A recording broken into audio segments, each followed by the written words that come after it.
آدم علیہ السلام سے لے کر عیسیٰ علیہ السلام تک پیغمبروں کے آنے کا کوئی مقصد تھا، وہ مقصد یہ تھا کہ بندوں کی اصلاح کی جائے۔ جب انبیاء کرام علیہ السلام کا سلسلہ آقا علیہ السلام پر ہوا ختم، یہی کام بندوں کی اصلاح سپرد ہوا ولیوں کے، علماء ربانیین کے، کہ تم نے میرے بندوں کی اصلاح کرنی ہے۔ اب نبی پیغمبر رسول کوئی نہیں آئے گا، قیامت تک بندوں کی اگر اصلاح کریں گے وہ روحانی تمہارے پیشوا۔ نبیوں کے بعد ولایت بندوں کی اصلاح کے لیے منتخب کی گئی کہ بندوں کی ظاہری اصلاح بھی کی جائے اور باطنی اصلاح بھی کی جائے۔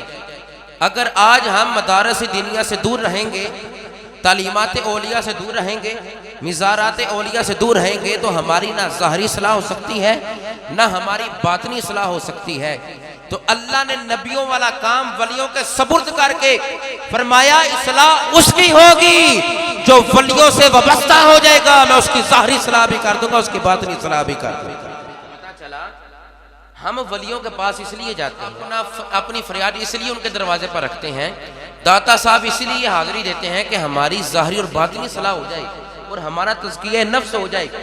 پیغمبر تو کوئی نہیں آئے گا، قیامت تک اگر اصلاح کرنی ہے تو یہ اللہ کے نیک بندوں نے ہی اللہ کے بندوں کی اصلاح کرنی ہے۔ اسی پر قرآن گواہ ہے کہ رب کے بندوں کی اصلاح کس طرح ممکن ہے۔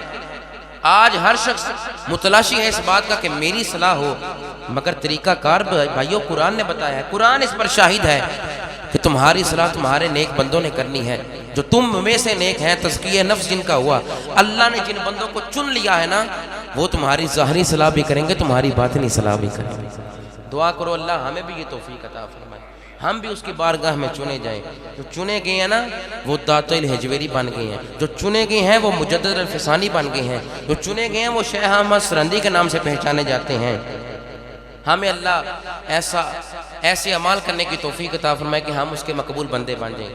فرمایا میرے مقبول بندے ہی تمہاری قیامت تک کے مسلمانوں کی اصلاح کریں گے، ظاہری بھی اور باطنی بھی۔ اس پر قرآن شاہد ہے، فرمایا انما ولیکم اللہ ورسولہ والذین آمنوا۔ قرآن سن کر کہو سبحان اللہ۔ فرمایا انما ولیکم اللہ ورسولہ والذین آمنوا۔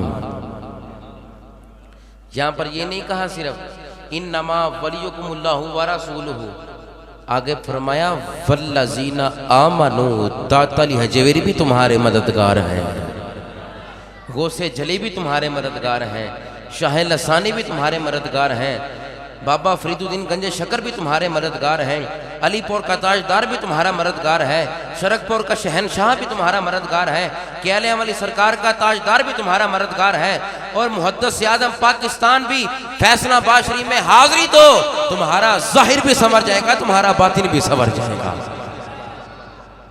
فرمایا انما ولیکم اللہ، اللہ تمہارا مددگار ہے، اللہ تمہارا دوست ہے، ورسولہ، اور اس کا رسول تمہارا مددگار اور دوست ہے۔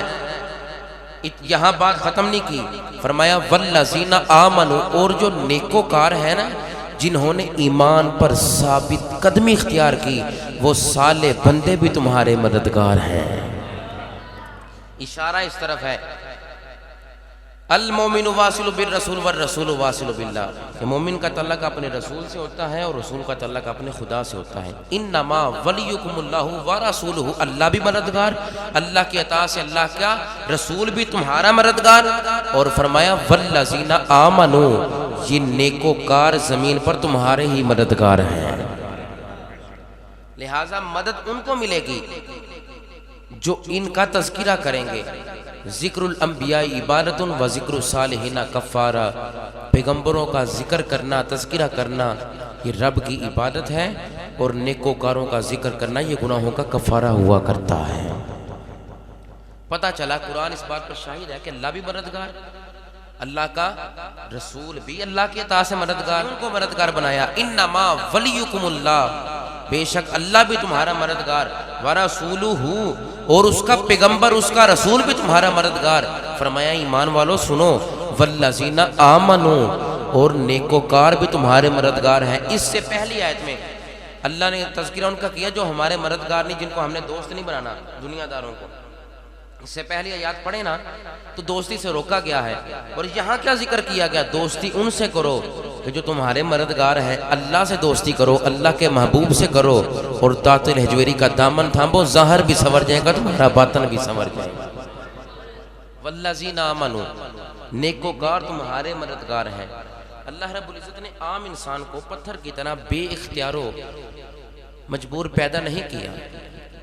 پتھر جو ہے پتھر وہ بے جان ہوتا ہے، بے اختیار ہوتا ہے۔ اللہ نے انسان کو اس طرح نہیں بنایا کہ انسان کو اللہ نے بے اختیار اور مجبور پیدا اس طرح نہیں کیا۔ اللہ نے حضرت انسان اشرف المخلوقات کو اللہ نے بے اختیار پیدا نہیں کیا، بلکہ با اختیار پیدا کیا ہے اور مجبور پیدا نہیں کیا۔ جس طرح پتھر بے اختیار ہوتا ہے، بلکہ اللہ رب العزت نے انسان کو با اختیار بنایا اور اختیارات عطا فرمائے، اور جن کی بدولت انسان دوسرے انسانوں کی مدد بھی کرتا ہے، ان کی داد رسی بھی کرتا ہے، انسانوں کی کوشش میں لگا رہتا ہے، ان کی مدد کرتا ہے، ان کی داد رسی کرتا ہے، فریاد کو پورا کرتا ہے، ان کی ہیلپ کرتا ہے۔ اللہ نے انسان کو مجبور نہیں بنایا، بے اختیار نہیں، با اختیار بنایا ہے۔ انسان کو اختیارات دے کے فرمایا کسی بھی مسلمان کی تو مدد کرے گا وہ میری عطا سے ہی کرے گا۔ اس بات کو سمجھو۔ لوگ کہتے ہیں مشرک ہو گئے ہو، ان کے مزار پر کیوں مانگتے ہو ان سے؟ اللہ فرماتا ہے میں ہاتھ بن جاتا ہوں، میں کان بن جاتا ہوں، میں آنکھیں بن جاتا ہوں، میں قدم بن جاتا ہوں۔ وَإِنْ سَأَلَنِي لَأُوتِيَنَّهُ، وہ بندہ مجھ سے مانگی جاتا ہے، میں بندے کو عطا فرمائی جاتا ہوں۔ بندہ مجھ سے مانگی جاتا ہے، میں بندے کو عطا فرمائی جاتا ہوں۔ ہم داتا صاحب کے آستانے پر اسی لیے جاتے ہیں، ہم اولیاء کاملین سے اسی لیے مدد کو طلب کرتے ہیں۔ رب نے فرمایا نیکوکار مجھ سے مانگتے ہیں، میں ان کو عطا فرماتا ہوں، وہ لوگوں کی داد رسی فرمایا کرتے ہیں۔ ہم اسی لیے ان کے آستانے پر جاتے ہیں۔ انسان بے اختیار نہیں ہے، جس طرح پتھر بے اختیار ہوتا ہے اور مجبور۔ انسان کو اللہ نے اختیارات عطا فرمائے ہیں، اور اختیارات اس طرح کے کہ نیکوکار رب کے بندوں کی اصلاح بھی کرتے ہیں، تزکیہ نفس بھی کرتے ہیں، اور ان کی مدد بھی کرتے ہیں۔ یہ قرآن سے ثابت ہے، قرآن سے انما ولیکم اللہ ورسولہ والذین آمنوا، اللہ بھی مددگار تمہارا دوست ہے، اللہ کا محبوب بھی تمہارے مددگار تمہارے دوست ہیں، اور ان کی عطا سے والذین آمنوا، نیکوکار بھی تمہارے مددگار ہوا کرتے ہیں۔ اس پر تیسری بات سنیے، قرآن اس پر دلیلیں پیش کرتا ہے کہ کس طرح مددگار ہو سکتے ہیں۔ اب یہ ہم نے واضح کرنا ہے نا، اس کی وضاحت کرنی ہے کہ ہمارے نیکوکار والذین آمنوا کس طرح مددگار ہو سکتے ہیں۔ اب اس پر قرآن شاہد ہے، قرآن اعلان کرتا ہے، پیارے عیسیٰ علیہ السلام کے بارے میں قرآن نے علیہ السلام کے بارے میں قرآن اعلان کرتا ہے کہ وہ کوڑ کے مرض والوں کو شفا دیتے تھے۔ پیغمبر اسلام ہیں، عیسیٰ علیہ السلام ہیں، وہ کوڑوں کو ٹھیک کرتے تھے، برس کی بیماری والوں کو ٹھیک کرتے تھے۔ وَأُحْيِي الْمَوْتَ بِإِذْنِ اللَّهِ، عیسیٰ علیہ السلام اللہ کے حکم سے مردوں کو زندہ کرتے تھے۔ میں نے کہا اگر عیسیٰ علیہ السلام کو اللہ نے یہ مقام و مرتبہ عطا فرمایا ہے تو پیغمبر اسلام اپنے محبوب کو کتنا مقام و مرتبہ عطا فرمایا ہوگا۔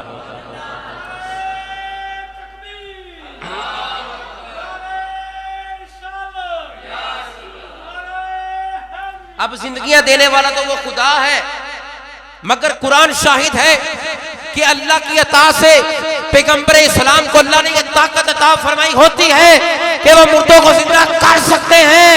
میں نے کہا یہ شان ہے خدمتگاروں کی، سرکار کا عالم کیا ہوگا۔ دوسری بات سنیے اس پر کہ ہمارے مددگار کس طرح ہیں، وہ نیکوکار۔ یاد رہے ولایت صرف دعوے سے نہیں ملتی، ولایت صرف تمنا سے حاصل نہیں ہوتی، بلکہ اصل ولایت تو ایمان لانا اور تقوی کو اختیار کرنا ہے۔ اصل ولایت یہ ہے کہ تم ایمان لا کر تقوی اختیار کرو۔ ولیوں کی جماعت میں جو بھی ولی اللہ بارگاہ الوہیت میں سب سے زیادہ فریاد رس اور مدد کرنے والا ہے نا، لوگوں کی فریادوں کو سننے والا ہے، اسے ہی تو غوث اعظم کہا جاتا ہے۔ جو بندوں کی مدد کرتا ہے، رب کی مخلوق کی مدد، اسے کیا کہتے ہیں؟ غوث اعظم۔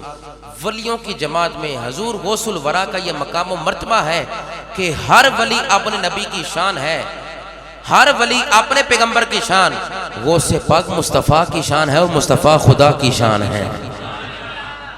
غوث پاک اسے کہتے ہیں یا غوث الاعظم اسے کہتے ہیں کہ جو رب کے ولیوں میں سے سب سے زیادہ اللہ کے قریب ہوتا ہے اور رب کے بندوں کی فریاد کو پورا کرتا ہے، داد رسی کرتا ہے، حاجت روائی کرتا ہے۔ اولیاء کی جماعت میں اسے ہی تو غوث الاعظم کہا جاتا ہے۔ یہ ہیں غوث پاک کہ جنہوں نے تقوی اختیار کیا، ایمان پر ثابت قدمی اختیار کی۔ رب نے فرمایا انما ولیکم اللہ ورسولہ والذین آمنوا، اللہ بھی تمہارا مددگار، اللہ کی اطاعت سے اللہ کا محبوب بھی مددگار، اور ان عطاؤں سے والذین آمنوا، غوث پاک بھی تمہارے مددگار بن کے دنیا میں آئے۔ سنیے قرآن کی آیت، یہ ہمارے مددگار کس طرح ہیں؟ قرآن شاہد ہے اس بات پر کہ پیارے یوسف علیہ السلام کے بارے میں قرآن نے کہا اذهبوا بقمیصی ھذا فالقوہ علی وجہ ابی یاتی بصیرا۔ قرآن کہتا ہے، یوسف علیہ السلام کہتے ہیں کہ یہ میری قمیص لے جاؤ اور میرے باپ کی آنکھوں پہ لگانا، اللہ بنائی عطا فرما دے گا، اللہ بصارت عطا فرما دے گا۔